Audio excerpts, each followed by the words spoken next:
The mostly weekly podcast from Root and Hero, Plumbing and Air. Here to talk to heroes about business and the trades. With your host David and Cat, their own via attack, oh yeah. This is the Hero Talk theme song, ooh yeah. This is Podcast Weekly. Well, mostly it is, don't worry about it, okay? This is the Hero Talk theme song, ooh yeah.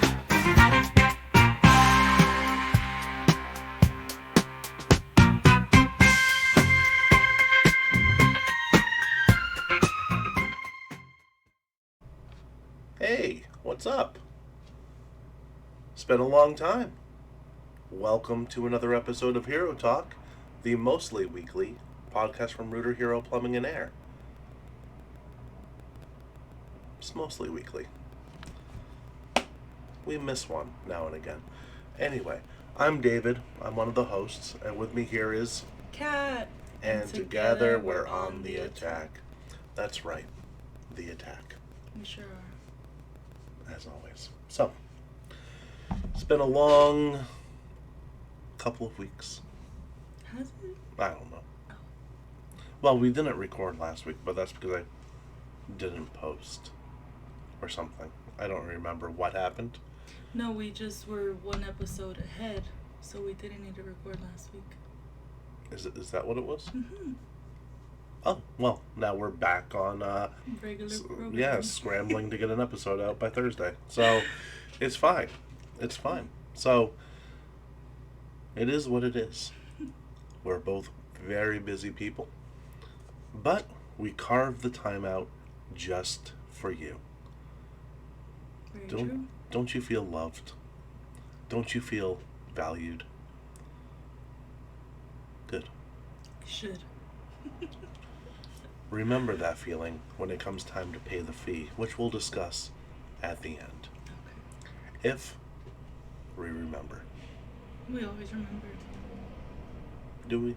We do. Alright. Alright. So, Cat, David, what's up? what is up? I feel like I haven't seen you in forever. It's been a week. I know. Well, I saw you on Friday, but we didn't record. That's true. I know it was for like 2 seconds. Yeah. So, because I was in meetings, because why not have meetings on Fridays? Why not? So how have you been? I've been good. Been good. The Easter weekend, that was fun. You know, with the Easter activities, Did you do anything Easterish? other than the usual. I didn't go see the Easter Bunny or anything. Oh, okay. But you know, the stuff you normally do on Easter. Eat? Eat. Did you do an egg hunt for your kids? No, they weren't interested in that. So, no, they're 6 and 13. They're like, I'm not a baby.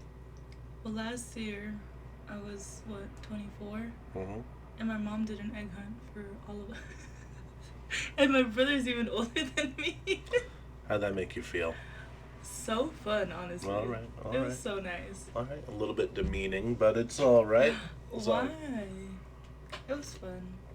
I couldn't even get my oldest kid to watch Cars 3, so mostly because he really loved Cars 1 and 2 when he was like a toddler, so he views it as like baby stuff. So when it came out when he was like not a toddler, He was like, no thanks. he was like, yeah, no, I'm not a baby, thank you very much. That's so funny. Same thing with the Easter Bunny and the egg hunts. So maybe we'll get back into it as an adult. I think So, so. yeah. Literally yesterday I went to watch Kung Fu Panda 4. It was really good. I see why it's for kids. And there were a lot of kids Yeah, like, I can crying imagine. and screaming during the movie, but Oh, was the movie that sad? no, they were Oh, just just that kids, you know? age? Yeah. Yeah.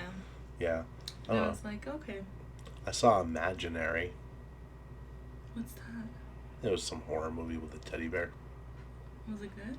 Have you ever seen the movie Smile? No, I don't watch scary movies.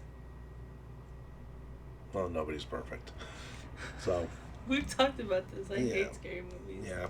So, for the people out there who haven't seen Imaginary but have seen Smile, it follows the same plot progression almost down to the letter. Like, it almost had the same writers. Mm, And I looked it up, and I don't think they did have the same writers. They just used the same template.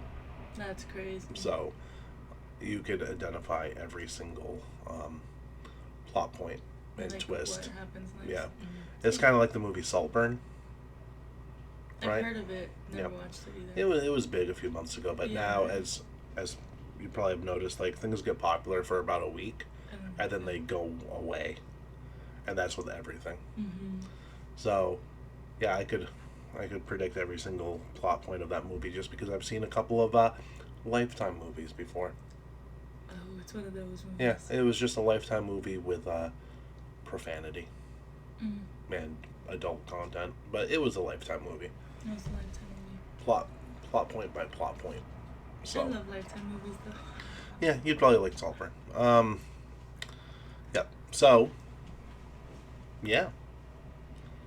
Last week we did was it last week? Yeah, it was last week that we released it. Mm-hmm. The speed run version Oh yes. of the call center metrics for your trades company, right? And in that we covered the simple stuff like booking rate, stuff like that. Mm-hmm. So, if you missed out on that episode, I haven't checked the stats yet. I will when I upload this episode. But in case you missed it, what we talked about last time were the really simple, basic things, the kind that spits out when you run a simple, unmodified report on Service Titan, right? Things like amount of calls taken, how many leads were in those calls, how many of those leads were booked, ergo giving you the booking rate, stuff like that. And today, I'd like to go into a deep dive just so you know what to track to see if your call center is on the road to success. Because it's not just about booking rates. Because unless you have someone who's actually auditing and monitoring and going through those calls, the booking rates are probably bogus. Yeah. You can definitely tell this if someone's been at a 100% booking rate for days, weeks, or months at a time with no variation. This is a huge waste of your marketing dollars because you can't track how effective your campaigns are, and it looks like you have a lot of calls that are coming in that are just garbage, non-lead calls, where yes, you are going to get a lot of those, and there's ways to mitigate that I'll go into if Kat reminds me later in this episode. But there are a lot of garbage calls that come in, and by garbage calls I don't mean like, they're literal trash. It's things like follow-ups or employees calling in or people reaching out to your marketing department or someone needs to be transferred to accounting, everything like that. Some of that can be solved with an IVR, but IVRs suck and they're outdated and nobody likes them. So, there you go. Now, there's a caveat to that I'll get into later because cool stuff. But for the most part, most IVRs that companies have are utter trash. Especially if they're just the ones that like press 1 for customer service. Press 2. I don't know. So, For Espanol. yeah. Who cares? So, I just don't like IVRs. So, now, Do you there. want to say what that stands for?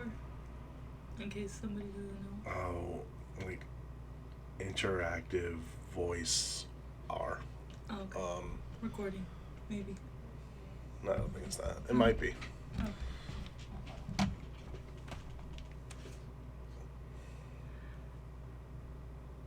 I'm gonna find out. So, I was like, what's going on? IVRs. hey, What does IVR stand for? IVR stands for Interactive Voice Response. It's a technology that allows interaction between a caller and a computer system through voice and DTMF tones input via a keypad. All right, cool. There you guys go. Thank in case you. you didn't know. Thank you, ChatGPT voice. All right. That's cool. So, I'll get into that later. So, there you have it. Let's get started. All right. So, the first one, obviously, the one that you probably track the most right now and probably care about the most is booking rate, right? We've already kind of covered it. You want to monitor this. You want to have a set number for your minimum. And I don't think you care about the maximum, right? As long as you are above that minimum and everything's accurate, you're good to go. How can you increase the booking rate? Training. And having CSRs or whatever you call the people taking your phone calls, because you all give them different names, right? Give them training, train them up on rebuttals. If you want, you can buy my book, the Rebuttal Field Guide, but you don't have to do that. You can just train them on rebuttals. Just listen to about 100 calls. You don't have to do it all at once. You don't even have to listen to the full things. Just skip around in them. Mm-hmm. You'll find out what your most common objections are. Make rebuttals for those. Have your CSRs practice and role play and coach to those rebuttals. That right there, as long as your CSRs care enough, and maybe you can throw a little bit of incentive money their way, but you should be good to go after that. The other ones are, and I'll go in order here. Average handle time. So I think average talk time is more what we're looking for, at least on a trades call center, because there's not that much handle time. There shouldn't be that much time in a queue or on hold. Yeah, right? It has to be very quick. Yeah, it should be. We're going to do that when I get into speed of answers and service level. But average handle time measures pretty much the time the call comes through until completion, including wrap-up time. So average talk time is literally the amount of time spent talking to the customer. Mm-hmm. So that's the one to track. Now there's a Goldilocks zone. If it's too short, red flag. The CSR is skipping things.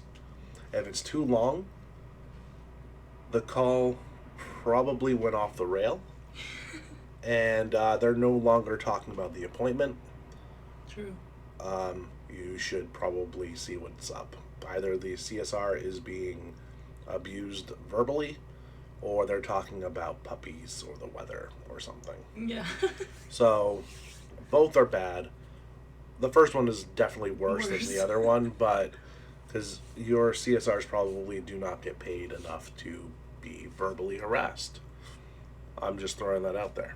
They probably don't. No one does. So, but talking about puppies cool. Could be. But most trade call centers don't have the headcount, right? The staffing to have 11-hour calls. We're not Zappos, and we need to get to the calls quickly. And if the queue builds up, honestly, the queue doesn't build up because they're going to wait about 30 seconds, hang up, and call the next plumber on Google. So it is what it is. It sucks, but it is what it is. The next one is speed of answer, right? From the time. Yep. So, speed of answer from the time the call enters your queue to the time your CSR is saying a greeting should be less than 15 seconds, right? Should be less than that, but chances are you have, and if you're in California, you better have this, is something that says your call is being recorded. So if you don't have that and you're in California, your CSR better be saying it as part of the greeting, because there's a hefty fine if you don't. Oh, wow. Same with outbound calling. Yeah, you gotta let them know that the call is recorded. Otherwise, it's bad. But it should be 15 seconds or less, and that's That's including the little message. So keep your message short. You don't want a big preamble of your call is being recorded for quality assurance purposes, and we have the right to listen to any calls. No, your call is being recorded. That's it. Boom. And then as soon as it enters or gets assigned to a CSR, they better be answering like not even halfway through that first ring. Now, there are ways of doing it so that instead of a ring, the CSR just gives a beep and the call is automatically answered. I love that. It doesn't seem to work out in most call centers in the trades. I don't know why. A lot of call centers in the trades are not set up like call centers. They are set up like offices where everybody has a desk phone and it's like, okay, well, if I don't answer it, someone else will. Well, no one answered it. Look at that. So, stupid, don't do that. Treat your call center like a call center. Don't treat it like it's the accounting office. And that goes into a whole other topic that no time for this week. So, next one is first contact resolution. This one, a little hard to quantify in a trades call center. Because first contact resolution is when you literally resolve their issue on the first call. This one works for like telecom or any other industry. Mm-hmm. In this one, in this industry, you can loosely define it as getting their issue solved, right? If their issue is a plumbing appointment that they need, and getting them scheduled, is that a first contact resolution? Technically, yeah. Yeah. So, we'll count it. It's all good. So, yeah.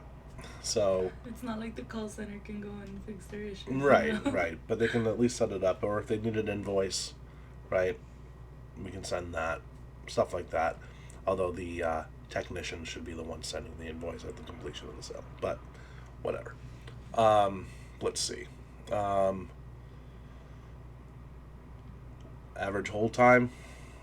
You should never have to put a customer on hold. And I know that's unavoidable, right? Sometimes you will. But the average hold time should be 90 seconds or less. Less being the key phrase there, or keyword. 90 seconds. Doesn't seem like that long. Minute and a half. But we can do an experiment. I'm not going to do it. We're going to do an experiment. Set a timer for 90 seconds. And just sit there. It's forever. Yeah. I remember what I used to do would be if the wait was gonna be longer than that, offer a callback instead, because to just sit there, let's say for 5 minutes, is insane. Yeah. Especially if like the customer has other stuff to do. Yeah. Just offer a callback and make sure you call them back. That's the thing. The thing. So make sure you call them back before they call in and become upset that they never got a call back. Right. There. That's one option, is to offer the call back. The other one is just to check back in every minute or so. Hey, it's going to be a little bit longer. Do you mind holding? And if they're like, I do mind, then you can offer the call back or something like that. For the ones that say, do not put me on hold, those get a little trickier. But you can always mute yourself while you're asking a question and always tell them you're going to do that, right? So forgive the silence, but I'm just asking somebody else a question, something like that. Although that can backfire. I'm being, well, that person knows, just put me on the phone with them. So, which is great for that agent's confidence, but, So, service level is the next one. Service level is pretty much the percentage of the amount of calls answered within whatever answer time that you set, right? We said 15 seconds. Yeah. So, industry standard for call centers was and should be 80-20. So 80% of calls answered in 20 seconds or less. Why is it that number? No one knows. And I mean that. That is a true statement. Nobody knows why it's that number. Seems fair. It seems fair. And, you know, the Pareto principle and everything else that we've talked about on this podcast. But there's no reason for it. And it doesn't make sense for some industries. Like, there are some where it should be 80-30 or 80-60 or 90-10, 90-15. Doesn't even have to equal to 100. So, because it's not two percentages. Yeah. It's one percentage and then a time. True. So, but 90-10, 85-15, doesn't matter. It should be quick. And the quicker the better. Because when you have sewage dumping into your house or out onto your lawn, do they call them lawns here or yards? I don't know. But Both. does anybody even have one of those? I don't know. But the patio area. Then you know, they're not gonna be, you know, keen on waiting. You have to show some urgency. Yeah. And part of that is answering really quick. All right. So,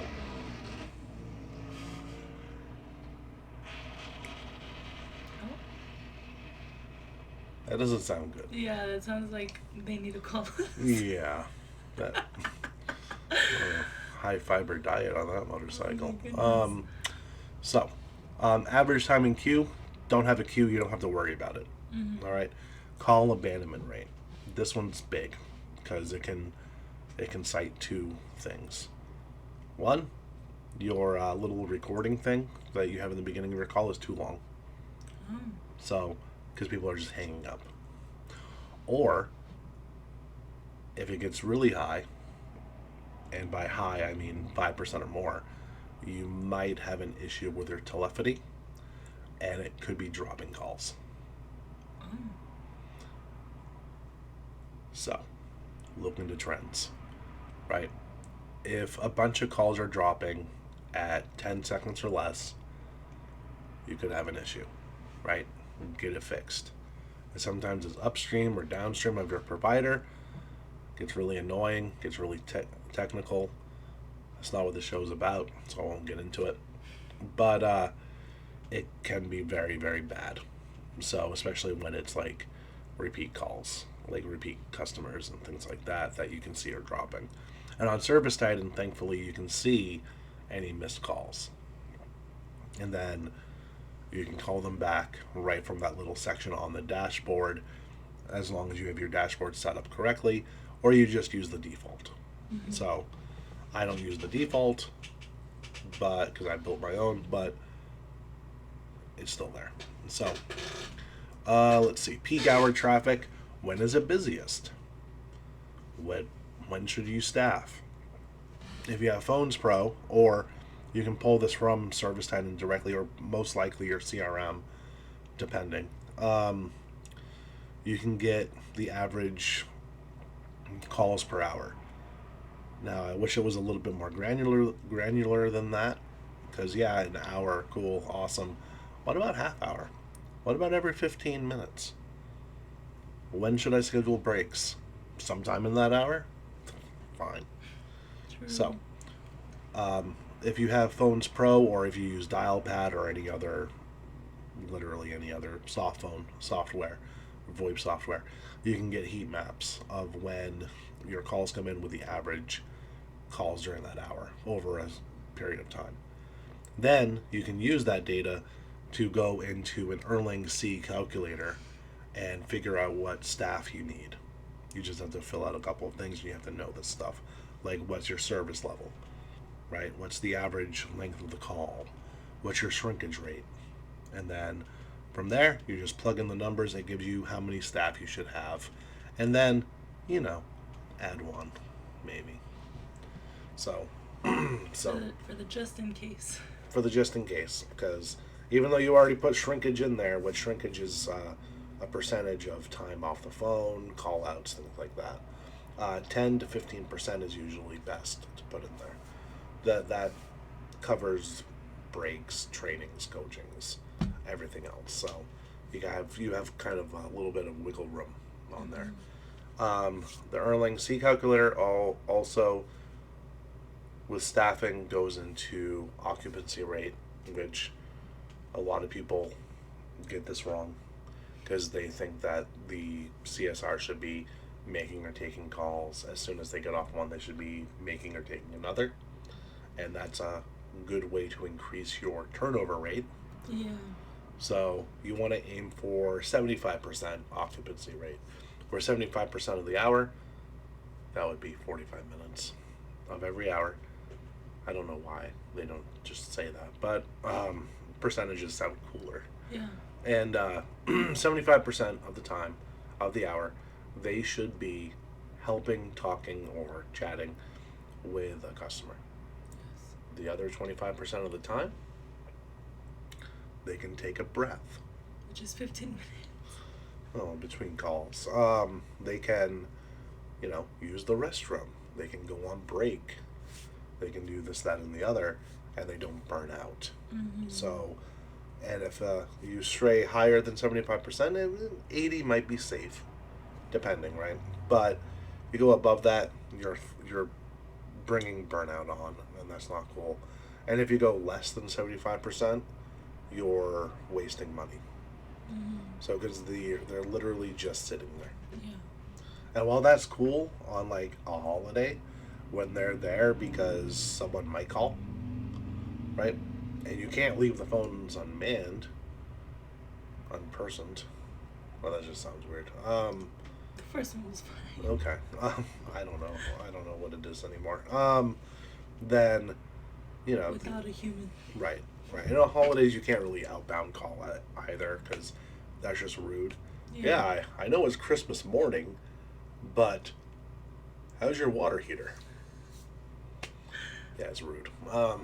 So it's like calling before 9 or calling after 7, right? It's just don't do it.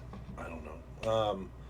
And I'm talking about outbound lead generation and booking, not hey, your technician's on the way. Yeah, kind of thing. Not customers calling So, in. yeah. So, there's that. So you want to know when the calls are coming in on average so that you can build a schedule that can handle the amount of calls that are coming in historically. If you have any big marketing pushes coming in, take that into account, right? There's nothing worse than putting out a new marketing thing and then the call center didn't know or they didn't take it into account, and they have the same amount of staff that normally have, but they have like double the amount of calls. Yeah. So if only marketing was that easy, but it is what it is. Cost per call is another one. This is something that you should know, like off the back of your hand, like the back of your hand is, and it goes into a lot of things. It goes into how much the lead was to generate through marketing, plus overhead for the call center, and just how much per call. And yeah, that's different than cost per lead. Cost per call could be any call, because even if there's no marketing attached to it, there's still overhead. So you're still paying someone to answer that call. How much is it? Is it 10 cents? Is it $10? It's never going to be 10 cents. It's going to be $10 plus. So it is what it is. Let's see. What else is on here? Oh yeah, let me go back to abandonment rate because I only glossed on that. Abandonment rate, you want to keep this, honestly, you want to keep this below 5%. So industry standard is like 3 to 5. If you have a high abandonment rate, it's like 10%. Anything more than that, your system's broken. It's probably just dropping calls. Yeah. Most likely. Or, conversely, you have a rogue CSR that is hitting decline. So. And you can tell that, right? Oh, yeah, very easily. It's like, looks like you took a lot of calls today at 1 second each. What's up? Yeah. Because, like, it tracks who did it. You ain't slick. So, So don't do that. Yeah, that's always an awkward conversation too. It's like, so, do you just not like it here? That kind of thing. So, let's see. We talked about the major ones. We can get into the nitty gritty if you want. I see the Net Promoter Score, which we've talked about multiple times, but Yep, hate it. Customer satisfaction sees that, hate it. They're useful if they're accurate. that's the problem. They have to be accurate. Yep, and I hit skip whenever I see them, like out in the wild. So When you're a customer. when I'm a customer, I ignore them. I'm like, you're not, no. I'm checking out at a grocery store. This is just adding friction. Yeah. Speaking of friction, customer effort score. That is the one to track. Mm-hmm. How easy is it to do business with your company? How easy was it to reach someone in the call center? Yeah. How easy was it to go through the call? And if you have a low score on that, revamp. Revamp your script, revamp your training to make it effortless to do business with your company. If it's hard to book a call, right, and we can define that in any way, the chances of them going through with a service is almost nil. Yeah. So you're going to face a high cancellation rate because they're going to, if that was difficult, just imagine what the service call will be, right? Very true. So you want to keep it as simple as possible. You don't want to ask too many questions, right? You don't want to keep them on the phone for 10 minutes asking everything about their house, right? When a lot of it could just be solved through looking it up on Zillow. So, yeah. True. Keep it simple. Keep it fast. Keep it agile. And one, you can take more calls.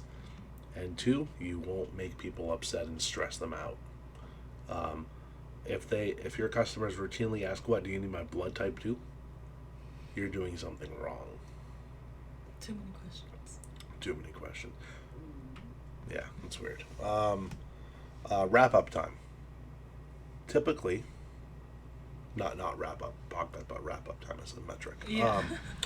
So, wrap up time, typically, across the industry is about 30 seconds after the call. You get, you get like a, that was weird. Like, don't die. You get like a 30-second little window where you're not back in the queue yet, and you can wrap up anything. Any notes, anything. So, that's cool. Now, do people need more than 30 seconds to wrap up a call? Sometimes. Mm-hmm. Not usually. Usually 30 seconds is too long. And you should be able to opt out of it. So, why is it too long? Why is 30 seconds too long? Because any notes, any emails, anything that you needed to do with the customer should have been done on the call. That way, if you're writing an email and you need to ask a question, you can ask The the customer right there. You don't have to guess.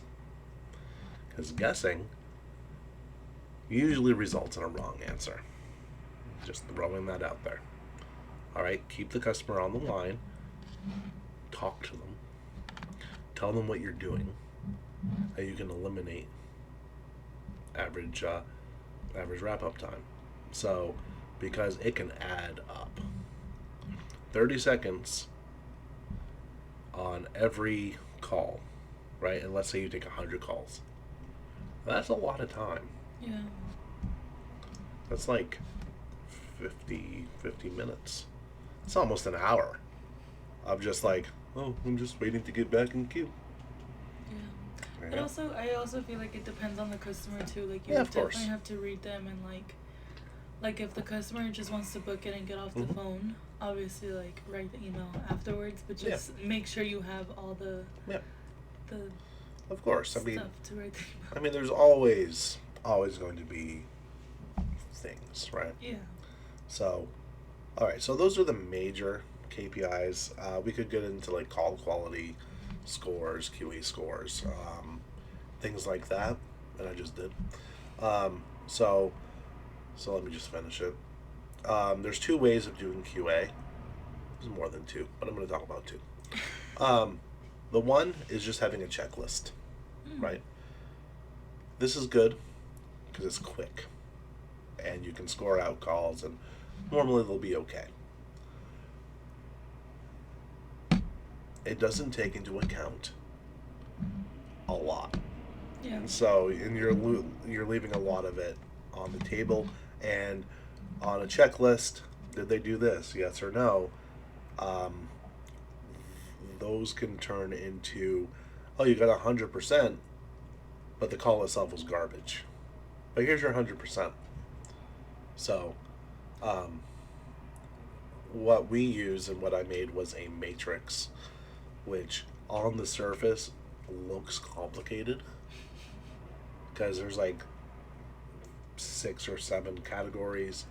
Each one has, you can score a 10 in it, you can score a 5, a 3, a 1, or a 0. And it just runs through the gamut. And on the surface, like I said, it looks complicated. In practice, no, it's not. It took me 5 minutes to make. Oh. And it gives much more accurate results. Is it perfect? No. Is it better than a checklist? Yes.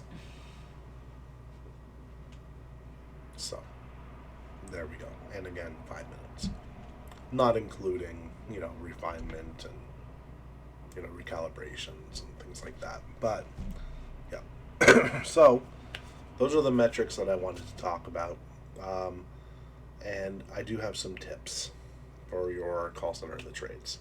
Things that have worked out great. So, one of them is a simple question at the end. Do you prefer us to communicate with you via phone call or text message? It is 2024.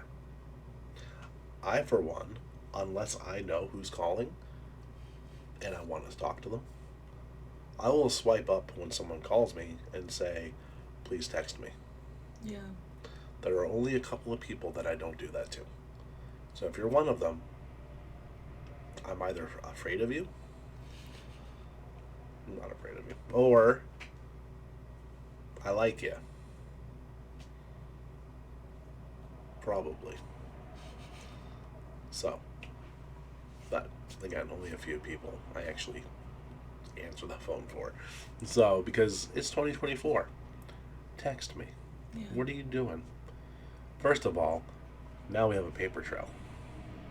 Second, I don't have to remember stuff we talked about. True.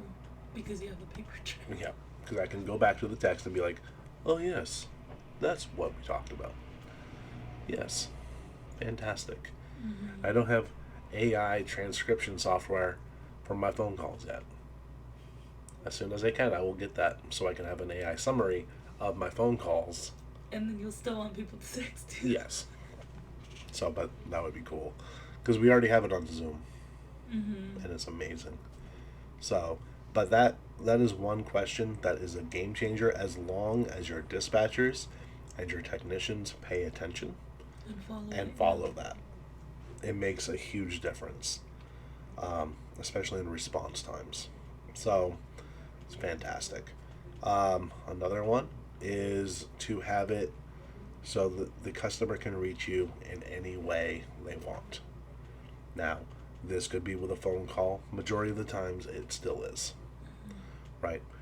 So, it could be a text message. Like I said. It could be a web chat. And I think I've talked about this before. I could be wrong. But we've done so many of these episodes, right? Plus my other podcast. Plus the other podcast that I've been on. One of my biggest pet peeves is when you go to a web chat and it's not a web chat. It's where you put your phone number and they start texting you. Cool. But I specifically went to your web page and went into your web chat My phone's across the room. Yeah. Usually it's not. But, For example. like, my home setup is the same setup as here, like, with the charger and everything. So, it's like... But what if it was across the room? Yeah, what if it was? I'm on my computer. Let me stay on the computer. Yeah. Do better. I know the SMS thing is cheaper. And you don't have to have someone literally typing on a computer to answer the chats. This is 2024. You don't even need that anymore. Right? Just get a basic chatbot. You're fine. Have a human take over if necessary. Easy enough. So there's that. Also have a self-service option so that they can book the calls themselves. Mm-hmm. And this is what I wanted. This is what I mentioned in the IBR earlier. Mm-hmm. How cool would it be? And I don't know if it's cool, but how neat would it be if, let's say, you called a place, and plenty of places doing this, but you called a plumbing company and you're in a hurry. Press 1 to speak with a human being, because you always want to have that option. I don't care what time it is. Do this. The heck was that? I don't know.